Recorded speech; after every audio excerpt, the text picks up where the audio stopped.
सभी जानते हैं कि 4 युग होते हैं, सत्य युग, द्वापर युग, त्रेता युग और कलयुग। लेकिन बहुत कम लोग जानते हैं कि इन 4 युगों में क्या समानताएं हैं और इन सभी लोगों के बीच असमानताएं क्या हैं। पशुओं की रहने की स्थिति, पहिए की स्थिति, लोगों का व्यवहार, उनकी गतिविधियां, आज हम आपको बताएंगे कि ट्रेंड, लुक, रंग आदि क्या हैं। इस प्रस्तुति में मैं आप दोस्तों को इसके बारे में बताऊंगा। जानकारी और वीडियो देखना न भूलें। आइए हम सब अंत तक देखें। क्या आप जानते हैं कि वर्तमान कलयुग यानी धार्मिक ग्रंथों के अनुसार कलयुग चल रहा है। इस दृष्टि से देखा जाए तो कलयुग भी कुछ ऐसा ही है। विश्वसनीय भविष्यवाणियां ऐसा नहीं होता, लेकिन यह आश्चर्यजनक है। इनमें से कई भविष्यवाणियां सच होने की संभावना है, कर सकते हैं, और भगवान कृष्ण के माध्यम से जो भविष्यवाणियां बिल्कुल सही साबित हुईं। दुनिया का अंत कब और कैसे हो सकता है, भगवान कृष्ण ने इस विषय में अवश्य कुछ कहा होगा। ऐसी भविष्यवाणियां करना जिनके बारे में हम आज जानेंगे, मैं तुम्हें बताऊंगा, ताकि तुम आराम से बैठो और ज्ञान प्राप्त करो। इस वीडियो को देखते रहें, लेकिन चैनल को अभी सब्सक्राइब करें। बाद में सदस्यता लें, शायद आप ज्ञान के सागर में गोता लगा सकें।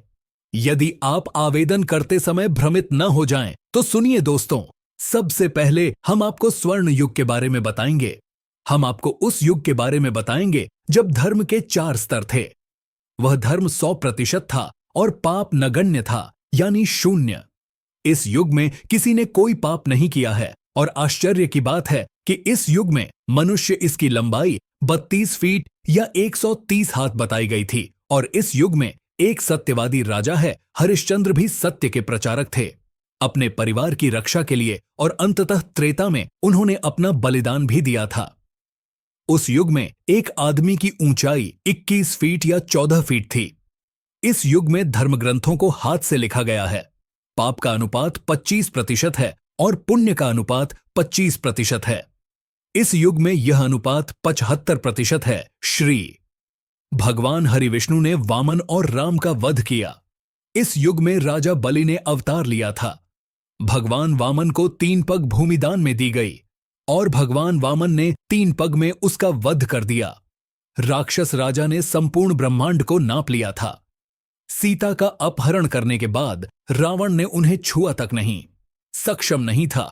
अब यदि हम द्वापर युग की बात करें तो इस युग में धर्म की केवल 2 ही स्थितियां रह गईं।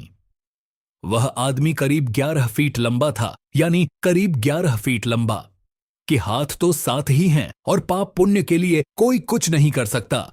यह राशि ठीक 5050% थी। प्राचीन काल में मनुष्य पापी थे और आधे मनुष्य पापी थे। इस युग में महाभारत का धर्म पवित्र था। एक युद्ध हुआ जिसमें भगवान कृष्ण धर्म की रक्षा के लिए पांडवों का साथ दिया। अब विषय था वर्तमान समय यानी कलयुग का।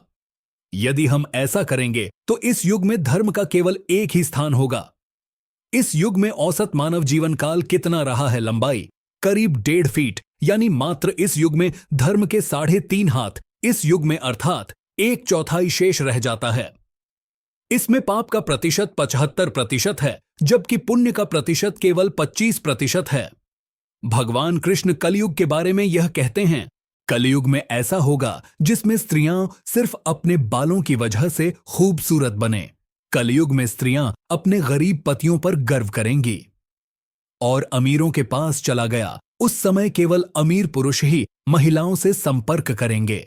पुरुषों का रूप, रंग या कलयुग में चरित्र का कोई महत्व नहीं होगा। कम धन व्यक्ति को अहंकारी बनाता है। उस समय लोग आपके धन और प्रभुत्व का अनुभव करेंगे। और लोकप्रियता के कारण ही मैं आपसे जुड़ा हुआ हूं। मैं सारा पैसा घर बनाने पर खर्च करूंगा, जिसके कारण दान पुण्य के कार्य नहीं हो सकेंगे। और सारा ज्ञान केवल पैसा है। कलयुग में वह धन कमाने में व्यस्त रहेगा। महिलाएं अपनी इच्छानुसार विलासिता का आनंद ले सकती हैं। और ऐसे लोगों की स्थिति दोनों तरफ के शोषक बोलेंगे। हम कुछ और करेंगे, हमारे मन में कुछ और होगा और हमारे कार्यों में कुछ और होगा। इनमें से कुछ लोगों के अपने रहस्य होंगे। कुछ मूर्ख लोग मानते हैं कि बुद्धि शाश्वत है। लोग धार्मिक ग्रंथों के माध्यम से ईश्वर की ओर मुड़ते हैं। ईमानदारी मांगने का साहस करेंगे, उनके पाप बढ़ जाएंगे और वे वेदों को भूल जाएंगे। अनुष्ठानों को दरकिनार करने से संपूर्ण अनुष्ठान निरर्थक हो जाएगा। पृथ्वी पर केवल पुरुष ही शासन करते हैं। सभी राजाओं के आचरण और विचार मिश्रित होंगे। यह सब एक ही समय में अलग अलग तरीकों से घटित होगा। वे प्रांतों पर शासन करेंगे और अपने प्रांतों को लूटेंगे। जब ऐसा शासन होगा तो वे लोगों का खून चूसेंगे। तो फिर देश के नागरिकों का भी यही स्वभाव होना चाहिए और वे एक दूसरे के साथ अच्छा व्यवहार भी करेंगे। और अंत में सभी महर्षि व्यास जी द्वारा सब कुछ नष्ट कर दिया जाएगा। इसके अनुसार कलयुग में किसी के भी हृदय में दया नहीं है। शर्म और शांति की भावनाएं, अन्याय के माध्यम से धन बनाने की प्रवृत्ति नहीं होगी। कलयुग में हर कोई ऐसा करने में रुचि रखेगा। लोग हमेशा बाढ़ और सूखे से परेशान रहते हैं। सबकी नजरें हमेशा आसमान पर टिकी रहेंगी। बारिश की कमी के कारण लोग बेहाल हो जाएंगे। एक सन्यासी की तरह रहो, केवल पत्ते खाओ, और ऐसा लंबे समय तक नहीं होगा, क्योंकि कुछ समय तक बारिश नहीं होगी। इससे पेड़ भी नष्ट हो जाएंगे। इतना हंगामा मचेगा कि लोग आत्महत्या कर लेंगे। इस संबंध में मैं प्रयास करूंगा। भविष्य पुराण के अनुसार जब ब्रह्मा जी उन्होंने कहा, हे नारद, जब घोर कलयुग आएगा तब मनुष्य योगी का आचरण इतना खराब हो जाएगा कि वह भोगवादी बन जाएगा। इस विरोध की दुनिया में जाओगे, ब्राह्मण और क्षत्रियों के बीच मतभेद उत्पन्न हो जाएगा। वैश्य को कोई नहीं पूछेगा, बल्कि जिसके पास है उससे ही पूछा जाएगा। जिन शूद्रों के पास बहुत धन होगा वे भी राज्य करेंगे। गांव में हर कोई दुखी होगा। लोग अपना धर्म छोड़कर दूसरे धर्म में शरण लेते हैं। यहां तक कि देवताओं की दिव्यता भी नष्ट हो जाएगी और उनके आशीर्वाद से किसी को कोई लाभ नहीं होता। मानव बुद्धि को नष्ट कर देगा। इसमें लड़ाई झगड़ा, गाली गलौज अच्छी रहेगी। कलयुग में विभाजन को धर्म नहीं माना जाएगा।